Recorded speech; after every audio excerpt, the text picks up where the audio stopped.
అయ్యోయ్యో ఏంట్రా ఇది? ఏంటి బోసు దెబ్బలు తగిలాయి? ఎలా? వీడా రౌడీ వేదతో గొడవ పడి ఉంటాడు నాన్న. గొడవ పడ్డావా? ఎందుకు? వాడు మిమ్మల్ని కళ్ళద్దాలు మాస్టారు అని ఎగతాళి చేశాడు. అందుకే గొడవ పెట్టుకున్నాను. అయ్యో నా బంగారు కొండ, నేను మాస్టర్నే కదా. అవును, కళ్ళద్దాలు పెట్టుకున్నాను కదా. పెట్టుకున్నారు. మరి కళ్ళద్దాలు పెట్టుకుంటే కళ్ళద్దాలు మాస్టరే కదా. అదంతా నాకు తెలియదు. మిమ్మల్ని ఎవరైనా ఎగతాళి చేస్తే వాళ్ళని నేను కొడతాను. అయ్యోయ్యో అలా గొడవ పడకూడదు బాబు. రఘు, దీన్ని లోపల పెట్టి టించర్ తీసురా. అలాగే నాన్న. మూర్తి నీకంటే చిన్నపిల్లాడు, వాడితో నువ్వు గొడవ పడకూడదు. నువ్వు గొడవ పడాలంటే అక్రమాలు చేసే వాళ్ళతో గొడవ పడాలి. మీరు కూడా గొడవ పడ్డారు కదా. అవును బాబు, మేము గొడవలు పడ్డాం. మేము గొడవలు పడ్డం అంటే కొట్టుకోవడం లాంటి గొడవ కాదు. మరి ఎలాగా? ధర్నా చేసాం, సత్యాగ్రహం చేసాం, ఉద్యమం చేసాం. ఆ ఉద్యమంలో ఏం జరిగింది? ఆరిపోకిరి వెధవా, నీకెన్నిసార్లు ఈ కథ చెప్పుంటాను. చెప్పు నాన్న, చివరిసారిగా ఒక్కసారి చెప్పు నాన్న. చెప్తాను. మేమంతా ఉద్యమానికి బయలుదేరాం. ఎవరెవరో తెలుసా? నేను, ఖాదర్బాయ్, వెంకట్ మావయ్య, జయంతి, కుమార్, జాన్, ఇమ్రాన్, భారతి. కరెక్ట్ గా గుర్తుపెట్టుకున్నావే. మేమందరం కలిసి వెళ్ళామా? పోలీస్ వాళ్ళు లాఠీ చార్జ్ చేసి చెదరగొట్టారు. మేము అటు ఇటు చూసి వెంకటేశ్వర గుడిలో దాక్కున్నాం. పోలీస్ వాళ్ళు గుడి మొత్తం తిరిగి తిరిగి వెతికి చూశారు. చివరికి అందరూ తప్పించుకుపోయారు, నేను మాత్రం దొరికిపోయాను. ఆ తర్వాత ఒక పోలీస్ వాడు వచ్చాడు. రేయ్, నువ్వు మిగతా దేశభక్తుల్ని పట్టించి ఇస్తావా లేక జీవితాంతం జైల్లో పెట్టమంటావా అని బెదిరించాడు. మీరు వాళ్ళని పట్టించారా? నేను ఆ పని చేయలేదు. నేను పెద్దవాడిని అయ్యాక తెల్లవాళ్ళతో గొడవ పడతాను. తెల్లవాళ్ళందరూ దేశాన్ని వదిలేసి వెళ్లి చాలా కాలం అయింది. కానీ ఇప్పుడు దేశంలో చాలా మంది దోపిడీదారులు, గూండాలే ఎక్కువయ్యారు. మన దేశ ప్రజల్ని చూడు, వాళ్ళని ఎదిరించి పోరాడకుండా దాసోహమై బ్రతుకుతున్నారు. కానీ మీరిద్దరూ వాళ్ళని ఎదిరించి పోరాడాలి. అంటే ఇక మీదట మీకంటే చిన్న పిల్లలతో మీరు గొడవ పడకూడదు.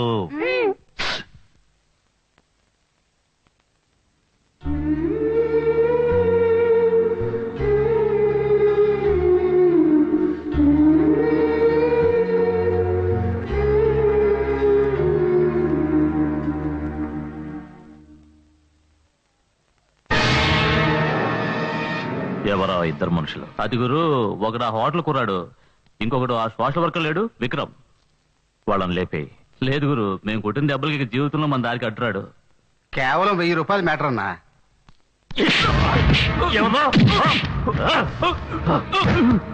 1000 కాదు, 10,000 వదిలేస్తాను. నా వాళ్ళను తెలుసు కూడా మీ మీదే చేసేసుకున్నారే, అది పబ్లిక్ ప్లేస్ లో. వదిలేమంటావా? ఈ రోజు ఆ హోటల్ వాడు చేశాడు, రేపు ఆ టీ కొట్టు వాడు చేస్తాడు, ఆ తర్వాత అడ్డమైన కొడుకులు చేస్తారు. ఇలాగే వెళ్తే ఈ శోభరాజు పరువు ఏం కావాలరా? ఈ శోభరాజు అంటే ఏమిటో వాళ్ళకి అర్థమయ్యేలా చేస్తాను. I will kill both boss. వాళ్ళని చంపకుండా వదిలిపెట్టాను. శోభరాజ్ ప్లీజ్, నేను చెప్పేది ఒక్క నిమిషం విను.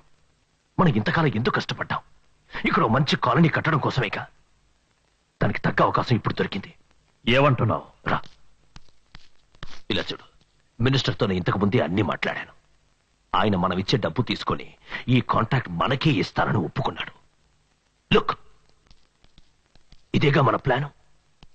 ఈ బిల్డింగ్ కట్టడం పూర్తి చేశావంటే 10 సంవత్సరాలు మన రౌడీసం చేసి సంపాదించే డబ్బు ఒకేసారి వస్తుంది. ఈ టైంలో నువ్వు వెళ్ళి కూనీ గీని అని పోలీసు రికార్డులో ఇరుక్కుంటే ఖచ్చితంగా మినిస్టర్ మనకు కాంట్రాక్ట్ ఇవ్వడు. తర్వాత నువ్వు పెద్ద బిల్డర్ కావాలనుకునే నీ కలంతా కేవలం కలగానే మిగిలిపోతుంది. ఇక జైలు జీవితం వద్దు శోభరాజ్, నేను చెప్పేది విను ప్లీజ్. అంటే వాళ్ళని అలాగే వదిలేయమంటావా? ప్రస్తుతానికి వదిలే, అదే మంచి పని. ఓకే, కానీ ఒక అగ్గిపుల్ల రాజుకుంది. దాన్ని అలాగే వదిలేస్తే అది మనల్ని అంతం చేస్తుంది. ఏం చేస్తున్నావు? రానయ్యా, టీ పెడుతున్నా. నువ్వు తప్పుకొని పెడతా. నేనే చేస్తానయ్యా. పాలు తీసుకురానే పెడతాను. సరే. అవును, నీ బాక్సింగ్ ప్రాక్టీస్ ఎలా ఉంది? ఫస్ట్ క్లాస్ గా జరుగుతుందన్నయ్య. బోస్, నువ్వు నాకు హెల్ప్ చేయాలి. చెప్పనయ్యా. మన ఏరియాలో ఈ సమాజ సేవ అంటూ తిరిగే సోషల్ వర్కర్ ఉన్నాడే, పేరు విక్రమ్. విక్రమ్ నాకు తెలుసు, నా ఫ్రెండ్, చాలా మంచివాడు. నీకు విషయం తెలుసా అన్నయ్య? వాడు మాట్లాడుతుంటే నాన్న మాట్లాడినట్టే ఉంటుంది. అన్యాయం ఎదిరించి పోరాడాలంటాడు, పరులకు ఉపకారం చేయాలంటాడు, ఆ తర్వాత ఆత్మాభిమానంతో బతకాలి అంటాడు. ఇంకా ఏంటేంటో అచ్చు నాన్నలాగే మాట్లాడతాడు. రే, ఏంటి నువ్వు ఎప్పుడు చూసినా నాన్న నాన్న అని మాట్లాడుతుంటావు? నీకంటే ముందు నాకు నాన్న గురించి తెలుసు. ఒకరోజు వరంగల్ నుంచి ఒక అతను నుంచి వెళ్ళాడు, అతని పేరేంటి? భరత్. భరత్. ఏం చెప్పి వెళ్ళాడు విన్నావుగా? దయచేసి నాన్న గురించి నాతో మాట్లాడుకో, నాకు మూడౌట్ అవుతుంది. అతనేం తప్పుగా అనలేదు. ఎందుకని ఎప్పుడు నాన్న గురించి తప్పుగా మాట్లాడతావు? నువ్వు అనుకునేలాంటి వాడేం కాదు మా నాన్న.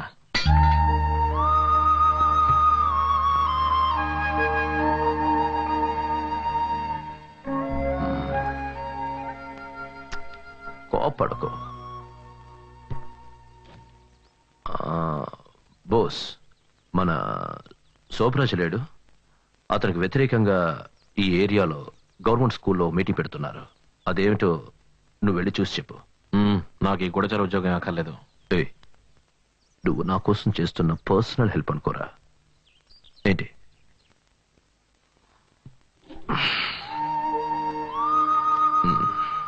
ఇదిగో ఖర్చులు కొంచెం తీసుకోరా.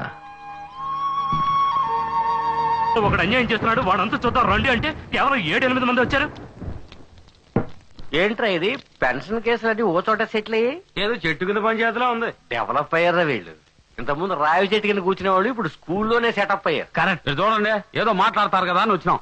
శోభరాజు గురించి మాట్లాడేది తెలుసుంటే వచ్చి ఉన్నాం. నాకు మందులో కూడా శోభరాజుని ఎదిరించడానికి ధైర్యం లేదు. రేపు నా భార్య విధమైందంటే నా పిల్లల్ని ఎవరు చూసుకుంటారు? పిల్లల్ని ఆడు చూసుకుంటాడు, వీడు చూసుకుంటాడు. నేను బిజీగా నేను చూసుకుంటాలే. మీరందరూ ప్రతిరోజు రక్తం ధారపోసి సంపాదిస్తున్నారు కదా, ఆ డబ్బులు మామూలు పేరుతో ఎవడో లాక్కుపోకుండా అడ్డుకోవడానికి ఈ పోరాటం. ఇలా చూడండి, మన లాయర్ పద్మన్ గారితో మాట్లాడి రిపోర్ట్ రెడీ చేశాను. దయచేసి ఒకే ఒక సంతకం పెట్టండి, ఆ శోభరాజు ఇప్పుడే విరగడైపోతుంది. మేము సంతకం పెడితే మా ప్రాణాలకు ఎవరు గ్యారంటీ? ఒరిస్సా తుఫాలో లక్షల మంది పోయారు. గ్యారంటీ కావాలట, 5 ఏళ్ళు గ్యారంటీ ఇస్తాం. ఆ శోభరాజుకు భయపడి రోజు చస్తూ బతికే కంటే అన్యాయం ఎదిరించి చావడం బెటర్. మొత్తానికి మమ్మల్ని చంపడానికే కంకణం కట్టుకున్నారన్నమాట. ఇప్పుడు మాత్రం ప్రాణాలతో ఉన్నారా? చస్తూ బతుకుతున్నారు. దయచేసి స్వార్థం చూసుకోకండి, ఈ రోజు నుంచి పోరాడండి. Hello boss. బోస్, ఏమిటక్కడున్నావు? ముందుకురా.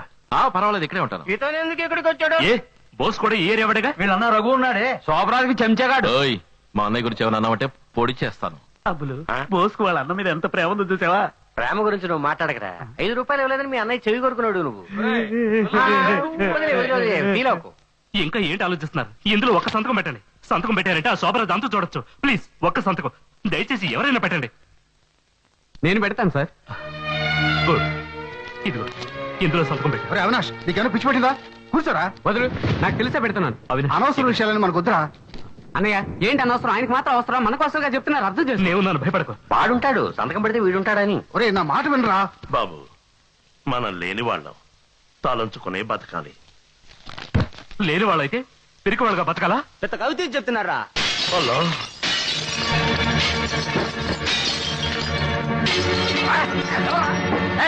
ఎవరా రాణి వచ్చేది? తమాషాలా?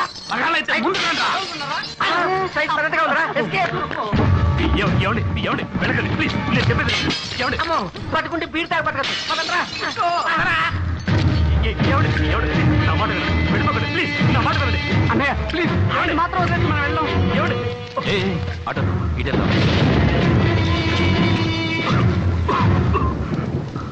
చూడు, నేను ఇలాగ మాట్లాడాను, కానీ ఒకటి మాత్రం చెప్పగలను. నువ్వు వెళుతున్నది రాంగ్ రూట్. ఇది నీకు అనవసరమైన మ్యాటర్. నాకు సంబంధించి నేను సరైన రూట్ లోనే పెడుతున్నాను అని నువ్వు అనుకుంటున్నావు. హేయ్, నీ మాటలు విని ఆ శోభరా చెడ్డ పనులు చేయడం మానేస్తాడా? నీ విషయం వాడికి తెలిసింది, ముందు నిన్ను లేపేస్తాడు. జాగ్రత్త. ప్రాణం గురించి నాకు భయం లేదు బాస్. భయపడకొద్ది వాడు రెచ్చిపోతున్నాడు. వాడిని ఎదిరించే ధైర్యం లేక అందరూ చస్తూ బతుకున్నారు. హలో, నువ్వు ఎవరి కోసం పోరాడుతున్నావు? ఈ ఏరియా వాళ్ళ కోసమా? ఒక్క రాయి పడినందుకే వెనక ముందు ఆలోచించకుండా అందరూ పారిపోయారు. రేపు నీకు శోభరాజ్ వల్ల ఏదైనా అపాయం ఏర్పడిందనుకో, ఎవ్వరూ నీ కోసం రారు.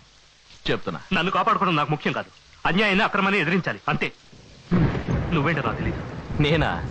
నేను ఎవరి జోలికి వెళ్ళను, ఎవరైనా నా జోలికి వస్తే వదలను. బాగుంది, కానీ నీలా నేను ఉండలేను బాస్. పుట్టేం బతికం చచ్చామనేది కాదు జీవితం. అద్దాన్ని చూసేప్పుడు మన మొహాన్ని మనమే చూసి సిగ్గుపడేలా ఉండకూడదు.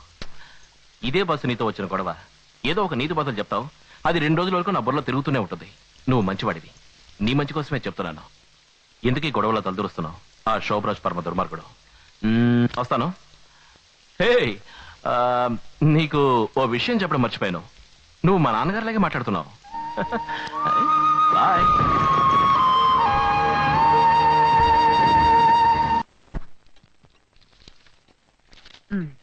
Very good Avinash.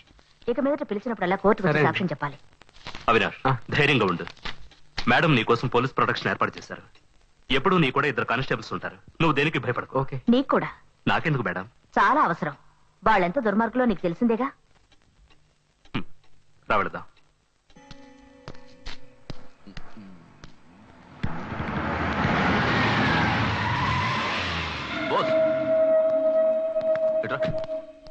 ఏంటనయ్యా? నమస్కారం సార్. ఈ ఏరియా వాళ్ళు మీటింగ్ లో ఏం మాట్లాడుకున్నారు విని చెప్పానగా? ఏం చెప్పలేదు. చెప్పాల్సినంతగా ఏం జరగలేదన్నయ్యా. ఏంటి ఏం జరగలేదు? ఇదేంటి ఏంటి? శోభరాజ్కి కోర్టు పంపించిన సమన్స్. అతని ఏరియాలో ఉన్న అందరినీ బెదిరిస్తున్నాడని ఇందులో కంప్లైంట్ ఇచ్చారు. కంప్లైంట్ సంతకం పెట్టింది ఎవరో తెలుసా? ఆ హోటల్ వాడి తమ్ముడు అవినాష్. వాడు చిన్నపిల్లాడు కదా, వాడేమి చేయగలడు? ఇలా చూడు, ఏదో ఈసారికి మేనేజ్ చేశాం. ఏం మేనేజ్ చేశాం? ఏ బాస్, నీ ఫ్రెండ్ తో చెప్పు, అతను అనవసరంగా నా విషయాల్లో తలదూరుస్తున్నాడు. అది అతనికి మంచిది కాదు. ఎవరు? విక్రమ. అతనేదో సోషల్ సర్వీస్ అది ఇది అని చెప్పి తిరుగుతూ ఉంటాడు. అతను చాలా మంచివాడు. నీకు అందరూ మంచివాళ్లాగే కనబడతారు. నువ్వు ఓ పని చేయి, ఆ విక్రమ్ నా దగ్గర తీసుకురా, నేను మాట్లాడతాను. నేను చాలాసార్లు చెప్పాను ఇంకోళ్ళ విషయంలో తలదూర్చడం ఎందుకని, కానీ అతను నా మాట వింటలేదు. మీరోసారి చెప్పి చూడండి, విన్నా వినొచ్చు. నా దగ్గరికి తీసుకురా, నేను మాట్లాడి తెలుసుకుంటాను. సరే, వాడు తీసుకొస్తాడు. శోభరాజ్, వెళ్దాం. విక్రమ్, విక్రమ్, విక్రమ్. ఎవరు? నేనే బాస్. ఏమిటి బాస్? లేదు, నీతో కొంచెం మాట్లాడాలి. ఇప్పుడా? అది కాదు, ముఖ్యమైన విషయం. ఆ రైల్వే బ్రిడ్జ్ దగ్గరికి వస్తావా? సరే, ముందు నువ్వు వెళ్ళు, నేను వస్తా. సరే.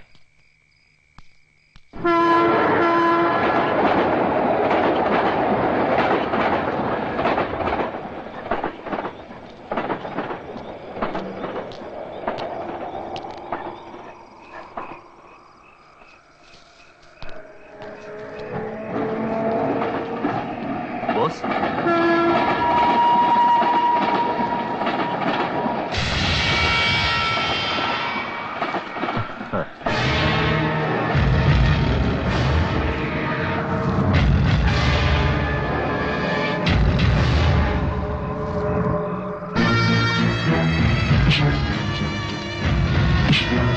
ఏంటి కొడుతున్నాడు? మంచిగా చెప్తారని ఏంటి?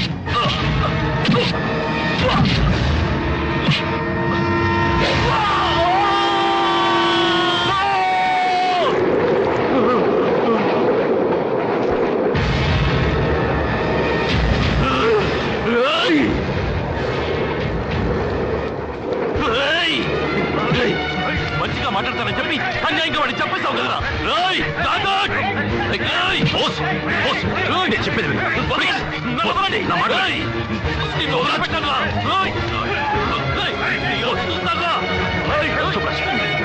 నేను మాట్లాడతాను. సుబ్రాజ్, నేను మాట్లాడతాను చెప్తున్నా కదా, నా మాట విను ప్లీజ్.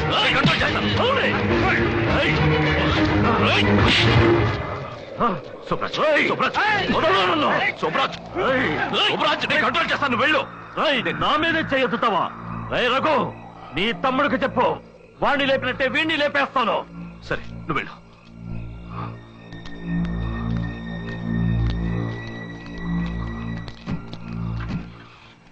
నువ్వేంట్రా శోభరాజ్ గొడవ పడుతున్నావు? బుద్ధుందా నీకు? శోభరాజ్ నిన్ను కూడా చంపేస్తాడు. అతని దగ్గరికి వెళ్ళి సారీ చెప్పించావు. రే బోస్, రే బోస్, బోస్, రే బోస్, బోస్ పిలుస్తున్నా కదా, ఏంటి నీ మానాన్ని వెళ్ళిపోతావు? ఏంటి, నేను కొట్టాను, కోపం వచ్చిందా? నువ్వు శోభరాజనే కొట్టడానికి వెళ్ళావే. వాడా విక్రమ్ శోభరాజ్ విషయంలో తల చూచాడు కనుక వాళ్ళు కొట్టుకు చేస్తారు. నువ్వెందుకు గొడవ పడ్డావు? బోస్, మనకి గొడవలొద్దు. నువ్వు అదే తలుచుకుని టెన్షన్ పడకుండా వెంటనే ఇంటికి వెళ్ళి పడుకుని నిద్రపో. ఇదిగో, నాకు కూడా భోజనం తీసుకొచ్చి ఇంట్లో ఉంచు. బోస్,